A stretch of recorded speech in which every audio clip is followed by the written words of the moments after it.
Good morning, friends. Let's jump into it. We are on day 10 of our Wisdom Month here as we're reading through one chapter of Proverbs each and every day, gleaning from God's Word true wisdom that we can apply to our lives. So if you haven't done so already, be sure to sign up for the emails down below. That's a simple little email you're going to get from me each and every day that not only has the chapter we're reading, the wisdom points that we can pull from that chapter, but also really important reflection questions that you can take to prayer so that we're really just applying this and working through in our own sanctification process God's wisdom to our lives and what we're dealing with. So all of that is linked down below.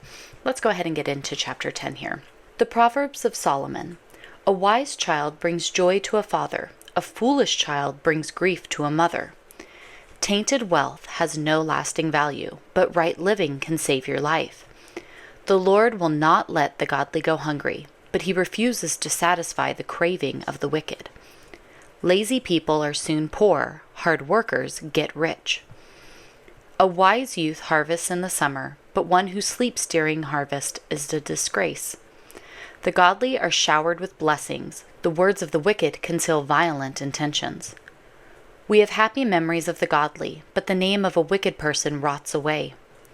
The wise are glad to be instructed, but babbling fools fall flat on their faces. People with integrity walk safely, but those who follow crooked paths will be exposed.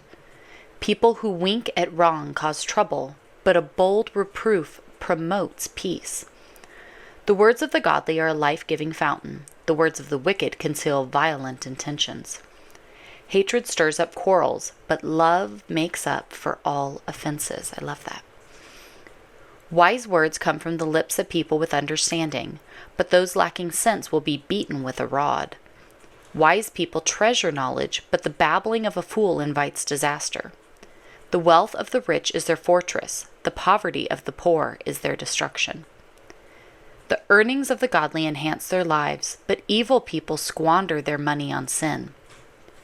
People who accept discipline are on the pathway to life, but those who ignore correction will go astray. Hiding hatred makes you a liar. Slandering others makes you a fool. Too much talk leads to sin. Be sensible and keep your mouth shut. Always a wise lesson, right? When we learn the times when we should just remain quiet. The words of the godly are like sterling silver. The heart of a fool is worthless. The words of the godly encourage many, but fools are destroyed by their lack of common sense. The blessing of the Lord makes a person rich, and he adds no sorrow with it. Doing wrong is fun for a fool, but living wisely brings pleasure to the sensible. The fears of the wicked will be fulfilled. The hopes of the godly will be granted. When the storms of life come, the wicked are whirled away, but the godly have a lasting foundation.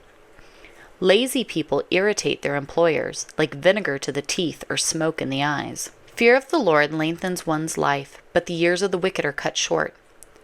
The hope of the godly result in happiness, but the expectations of the wicked come to nothing. The way of the Lord is a stronghold to those with integrity, but it destroys the wicked. The godly will never be disturbed, but the wicked will be removed from the land. The mouth of the godly person gives wise advice, but the tongue that deceives will be cut off. The lips of the godly speak helpful words, but the mouth of the wicked speaks perverse words.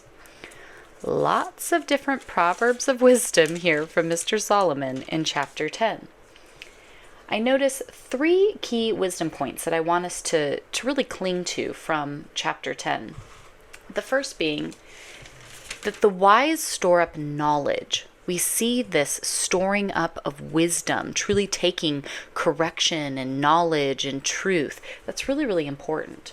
The second is that hatred stirs up conflict, but love covers offenses. And look at how we see that in our world today. So many people that are struggling in the way that they're responding, you see it, that there is hatred rooted deep within. And I think that's important for all of us to kind of hold that mirror in front of us and go, do I have a lot of hatred that I hold? Is there a lot of anger that I have even repressed deep down that's affecting so much in my life?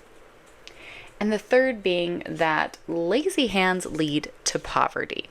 There's so much that we can tackle in our days, and to be one who is active, who is there, who is handling things when they happen. Always a wise move. Now be sure to check your email today so that you can work through the 3 reflection questions that we have.